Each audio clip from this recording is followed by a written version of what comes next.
Have you ever tried to picture how a gas furnace works? It's a hot topic, so let's take a look.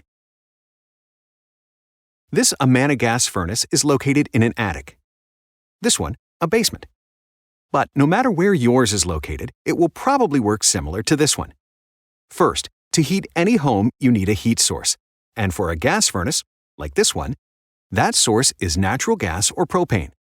If that sounded obvious, then you'll love what happens next. When heat is needed, valves release gas to be ignited by an igniter. The resulting flame heats the air inside the heat exchanger. A blower moves air over the heat exchanger and into your home's ductwork. And just like that, your house is as warm and cozy as the temperature you set on your thermostat.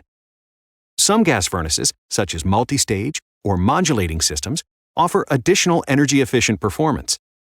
Speaking of heat exchangers, a condensing furnace can actually capture normally wasted exhaust heat energy using a secondary heat exchanger.